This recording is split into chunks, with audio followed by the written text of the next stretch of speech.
ni Jesus ang mga nagadinugok nga mga tawo, naglakad siya sa bakulod. Napalapit sa iya ang iyang mga gitutunan, kag naglingkod siya sa pagtudlo sa ila sang masunod. Bulahan ang mga nagakilala sang kinahanglanon sang ilang mga kalag, kay ila ang ginarihan sang langit. Bulahan ang mga nagakasubo, kay pagapalipayon sila sang Dios. Bulahan ang mga mapailubuson, kay magabaton sila sang saad sang Dios. Bulahan ang may dako nga handom nga magmatarong sunod sa ginapaabot sang Dios, kaya ang Dios magahatag sing katumanan sa sina nga handom. Bulahan ang mga maluluyon, kay pagakaluoyan man sila sang Dios. Bulahan ang may putli nga tagipusoon, kay makita nilang Dios.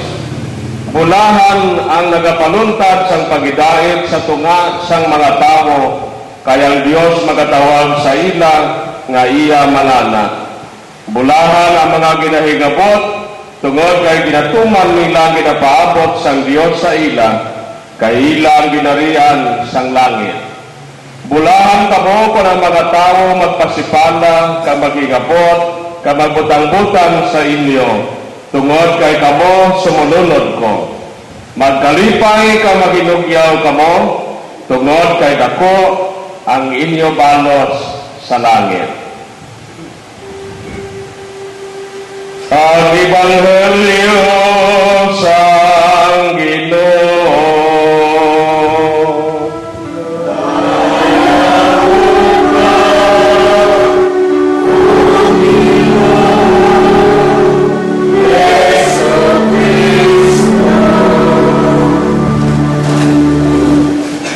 Mga ayong aga sa inyo nga tanan.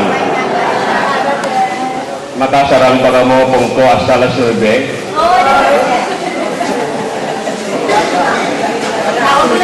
Alas 6 sumidyano, pag wala na tapos ang balasahon, tungod kay madamo mga utad ang mga kalag na atong gilawag. Pero sa pong yung adlaw, properly speaking, piyesta niya sa mga santos, buwas pa yung piyesta sa mga minatay, mga kalag. Nagapati kita mga utod sa kamaturan nga ginatudlo sa simbahan nga may langit, may purgatorio, may impyerno. Pero wala natin na siguro kung ang aton mga himata o kung mga parinti nga nagalamatay na palangit na o sa purgatorio rin sakit o nadagdag sa impyerno. Amo na nga tungkol wala kita makasiguro kung dinig man sila, in good faith, ang aton niya nagapangamuyo kita, nga base pa lang ara sila sa purgatorio. Kaya nag-alakay na sa aton nga pangamuyo. Pero sa ligang simbahan, kung ang kalag sa impyerno, hindi na siya masarangan sa pangamuyo. Kaya kung ang kalag ara sa langit, wala na siya kagananglan sa pangamuyo, hindi kayo pista sa mga santos sa buong. Amo na nga nagakalipay, nagahimaya ang bilog na simbahan sa ato na may sa langit, pagi sa sakripisyo sa ngayang bugtong anak sa Eucharistia, upod sa balaan ng Espiritu. Tungod kay di tatlo ka persona sa Dios ang mga sansaran sa ato kabuhi. Gani mga auto ng ginatudlo sa simbahan, nga ang simbahan mismo may tatlo ka mga layers. Ang una sa ibabaw muna mga santos nga ginapasulungan natin sa buong. Mga tumuluan na sila sa una nga mangin malinlagon. Gano'y nga ang kabuhi sa Diyos ginapahayag pagi sa ila kabuhi. O kung ang kaayo, ang pagigugma sa Diyos ginapahayag pagi sa mga santos. Ang ikaduha sa nga layer sa tunga, amon yung natawag natin mga kalag sa purgatorio. Kaya amon na ito ginapangamuyuan niya halos ang lawan-law. Mga kalag sa impyerno, amon na ikatatlo nga layer sang sorry na. Ang kita nga mga buhi, amon niya subong ang nagapangamuyo. Sikon sa English pa, iding mga santos subong na tawag ito sa Triumphant Church. Kapag kay kita ang simbahan, ang tanan nga binunyagan, amoy na yung bahin ang maglagon ng mga tumuloon sa iyong church. Ang sa tunaya, natawag natin suffering church. Sagot kay sa purgatory, temporaryo malang yung mga author nga state of life, estado sa kabuhi, nga ginapurify sila. Kagang pag-purify sa ila, pag sa atong penitensya, sa atong pangamuyo, sa atong sakripisyo, pag-alag sa misa, para sa ilang nga intensyon, kagang mo nang imo na atong buwas. Kita naman yan, third na year sa simbahan, among natawag pilgrim church or militant church. Kita na yan, buhi pa kita. Nagapanglatapon kita. So, we are on our pilgrimage going to the kingdom of the Father. Nagapanglatapon kita sa pagtuo, kaginapahayag, ginapangabuhi ng atong pagtuo.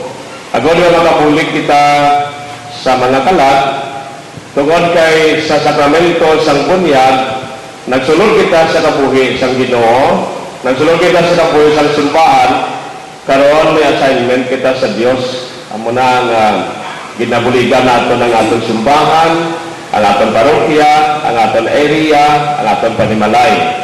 Nagandong kita sa pagkabuhi nga matarong, matsulondon sa Dios, palasimba, palapangamuyo, nagapinitensya, nagasakripisyo. Kag isa sa aton apostolado nga hindi makita ang mga pagpagabi sa mga kalat. Kaya sa masami, kamagabi kita sa kalat, nagasindi kita sa kandila. Tungod mga utod ang mga kalat, nagapangita na sila sang iwag. Nagapangita sila sang kapawa, sang kasanag. Katungod kaya kandila, simbolo sang kapawa sang Ginoo, ginapangita nila ang Ginoo para sa ilang kaluwasan, kag dira kita nagapangamuyo mulig sa ila. Matahom ang symbolism sang kandila. Tungod, Jesus is the light of the world. Through the symbol of the lighted candle, it stands for Jesus as the light of the world. Pero kapag ang mga author, ginagamit mo ng kandila para maghalit. Ang kandila, delikado mo na siya. Kung magamit kita sa kandila para sa mga kalat, pangadian tagit na tudo. Pangadian tayo na ng kandila. Kung may mo, kung makasarang ka mo, kada kandila, pangadian mo isa kagatos sa may namon. Para na sa mga kalat. Kasarangan mo na. Sarangga mo mapagadi sa kabla, 1,000 I believe in God. Mula ka mula yung pag-abi sa mga kalag, sabi niyo, kalag-kalag lang eh. Sabi niyo, pula pag-abi lang na. Ang spiritual dimension sa pangamuyo, kakulibutang tayo na sa simbol sa kapawa, sa Ginoo, saksakon at sa pag-abi. Hindi na simple yung pula pag-abi lang kita natulato. Hindi na kasarang sa kalag mga utod. Sabi niyo lang. Hindi na rin practice yan, totoo, din na.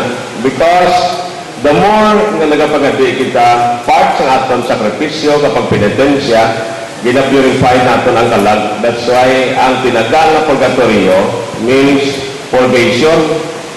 Kung ang bata mo sapat-sapat sa tiyan, ginano, na purga, kinapainom kumbantrin, na kung ano pa daw siya. Kung sa mga umaya, kinapataon sang bunga, sang ipil-ipil, sang agro, kumuna, kay pangpurga, ina, kinapataon sang buwan na leon, punod siyang balantong, kay malantoy na. Pero may isa pagigya, kung kakilala ka mo, ibang sa umana galing, kilala ka mo siyang pinyon? Kilala ka mo pinyon?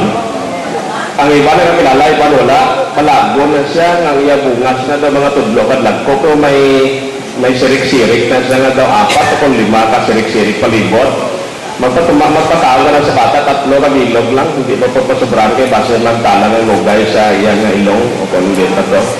3 lang ka bilog or 4, kundi masarangan, hindi naman pasobra ka.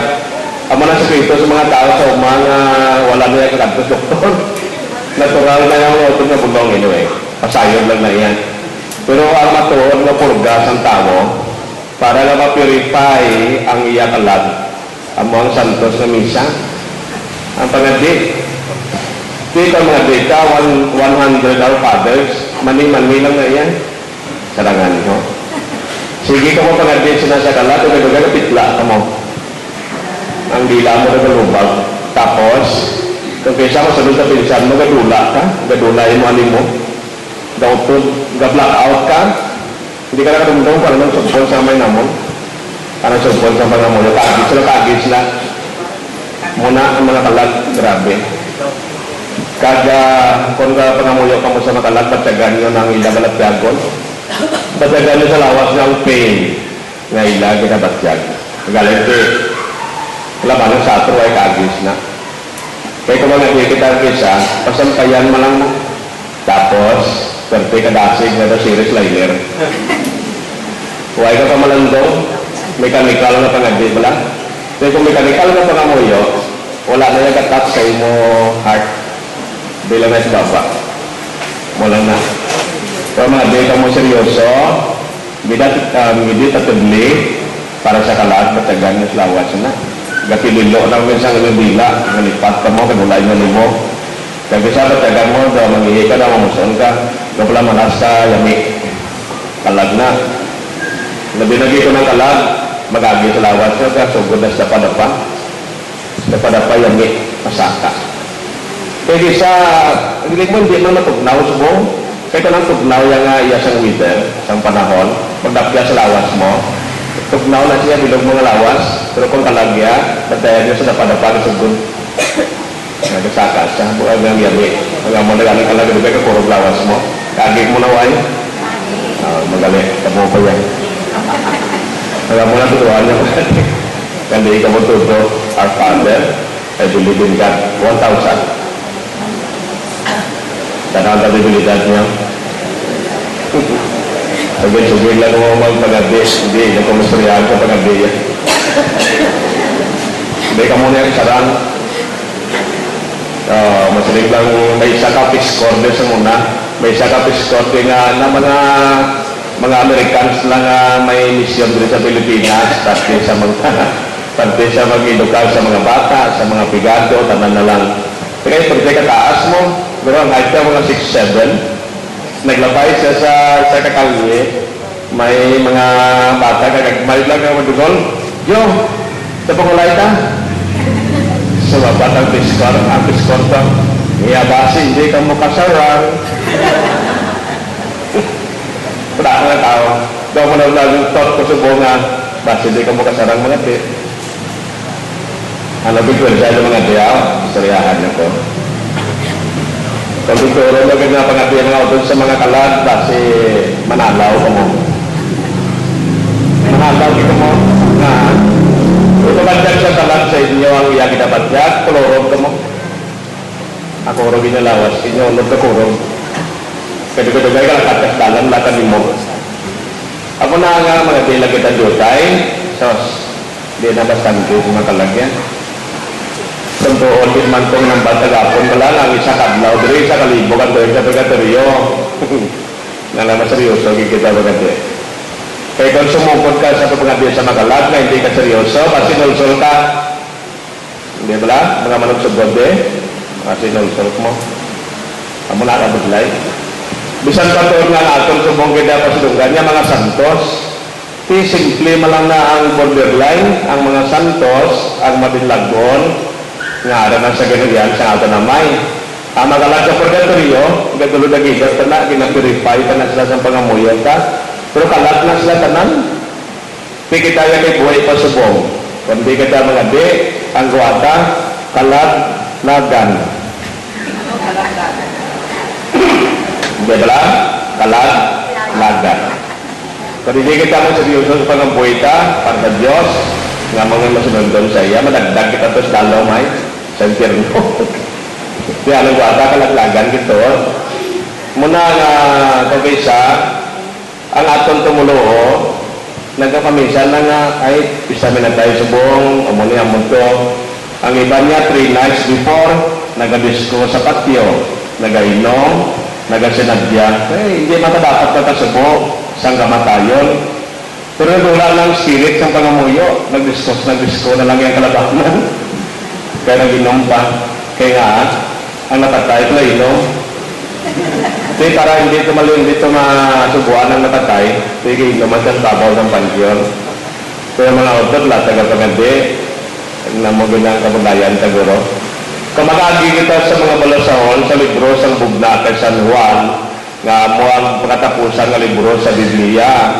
Nagasiling siya nga sa tubangan sang trono sang Dios kag upod sa kordero damo nga mga tumulo nga maputi ang bayo 144,000 Nairos 144,000 ang figure of speech na siya 12 tribes of Israel times 12 times 100. It means 144,000. Pero ilaya